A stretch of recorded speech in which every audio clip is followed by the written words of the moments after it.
Hidetaka Miyazaki has a habit of depicting a lot of orphans in his video games, and he usually depicts them in pretty tragic situations. Lord Kuro is an orphan, Sekiro is an orphan, Emma is an orphan, whoever this person is an orphan. The Orphan of Kaz is an orphan, Margot is an orphan, the members of the choir are orphans. Derasane is literally about a group of orphans in an orphanage. I don't really know if Dark Souls has any orphans, but it probably does, so let's just say it does. And this isn't just a Miyazaki phenomenon either. An orphaned protagonist is a pretty popular trope in any kind of modern literature and film. Harry Potter is an orphan, Luke Skywalker is an orphan, Jon Snow is an orphan, Batman is an orphan, even Frodo Baggins is an orphan. I've read a lot of articles about why this phenomenon might exist, and I've seen explanations range from authors are too lazy to write a complicated family history, which kind of flies in the face of something like Harry Potter, Batman, and Luke Skywalker, who have pretty complicated family histories. And those same histories also come to define their very characters. And I've seen explanations like, well, authors like to write about young people who go on dangerous adventures, and parents would be an obstacle to that danger. But that again flies in the face of characters like Batman, Superman, and Luke Skywalker, who are pretty adult in age. And also Frodo Baggins, who's apparently 50 years old. A second common element of Miyazaki's work is that of nostalgia and memory and the desire for the past. Many of Bloodborne and Sekiro's especially dreamlike levels are reiterations of people's memories. Sekiro travels through a physical manifestation of his traumatic memory of a familial betrayal in order to better understand his present circumstance. The hunter in Bloodborne travels to the Nightmare Frontier, the Nightmare Mensis, the Hunter's Nightmare, the Astral Clock Tower, and the Fishing Hamlet as, again, physical manifestations of people's collective memories of the past. And even in the Underground Labyrinth, it appears to work as if the deeper into the maze the protagonist travels, the further back in time he's actually traveling, as if through old memories. And at the very bottom of the entire labyrinth is a queen with a child still in her womb, as in childhood is the earliest memory. And the entire plot of Derasane revolves around a group of scientists stealing the youths of others in order to satisfy their own unquenchable desire for nostalgia. And in Bloodborne especially, words like memory and recall and remember and forget and memorize appear literally hundreds of times in the text. We see it again and again and again and again. And it's also important to note that the past is usually depicted as a good thing. The tree in Sekiro is a symbol of a better past before it was violated. And as Kuro says of the tree's aroma, "It's so extraordinarily nostalgic." Dark Souls is all about yesterday being better than today. Derasane is all about the unquenchable desire for the past. And Bloodborne is all about studying lost ancient techniques of the past. And again, Miyazaki is far, far, far from the first person to ever look at the past and say, hey, isn't that better than today?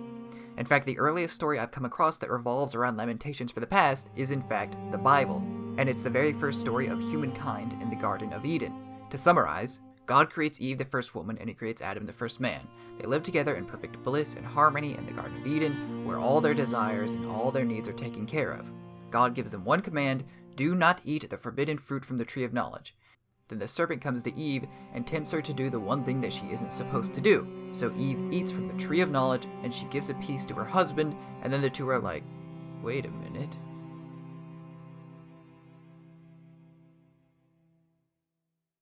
How long has that been there? God discovers their bad mistake and curses them and all their descendants. He says to Eve, I will intensify your labor pains. You will bear children in anguish. Your desire will be for your husband, yet he will dominate you. And God says to Adam, the ground is cursed because of you. You will eat from it by means of painful labor all the days of your life. It will produce thorns and thistles for you, and you will eat the plants of the field. You will eat bread by the sweat of your brow until you return to the ground, since you were taken from it. For you are dust, and you will return to dust. And they're banished from the garden and forbidden to ever return again. Allowing for a number of deaths and strays, Mikey is convinced over 45 sheep have been stolen. Possible a night, there'd be a full moon there about night, and it should be bright out, and there could anyone go up in the mountains about night, sure. Well, there was 45 sheep missing, like, and the lambs and everything, and the sheep, just count out a nice bit of money, like. To be done about it, nothing. Now, the story is really just about growing up and the loss of innocence. Adam and Eve are children in Eden, and all their needs, all their desires are satisfied until they grow up. They obtain knowledge and overcome their ignorance. The woman learns that she's going to have to go through this terrible thing called pregnancy, and that's really, really, really going to suck, and the man learns that he's going to have to work his entire life for basically nothing. And they are forbidden to ever return to Eden again. They are forbidden to ever be children ever again. Every single one of us was at one time in the Garden of Eden, and at some point we all ate from the Tree of Knowledge and grew up. Some of us got terrible jobs, while the rest of us got pregnant to summon little demons from out our vaginas, so that way the whole process could start over again. Hence, it isn't just Adam and Eve who are cursed, it's also all of their descendants. Us. So this constant recurring theme in Miyazaki's work, the desire for the past and the idea that yesterday was better than today, I suspect, comes from that desire for childhood. It comes from the desire to go back to Eden and to have a mother and a father to protect and provide, and that's why all of these characters are doing everything in their power to move backwards in time to get back to that Eden they have been forbidden from. And as I've already emphasized, the deepest secret in the Underground Labyrinth is just a woman with a child in her womb. And the very ending of Bloodborne is called Childhood's Beginning, as in the protagonist, the hunter, becomes a child again and rediscovers a new mother. So people lament childhood and they scorn adulthood, because being an adult is basically the worst, and part of that joy of childhood is in fact the love the parents share with the child. But the child eventually grows up and leaves the garden, and so the relationship with the parents is fundamentally changed, and it's almost as if something is lost, something is missing. The parents do not treat the adult descendant the same as when that descendant was a child.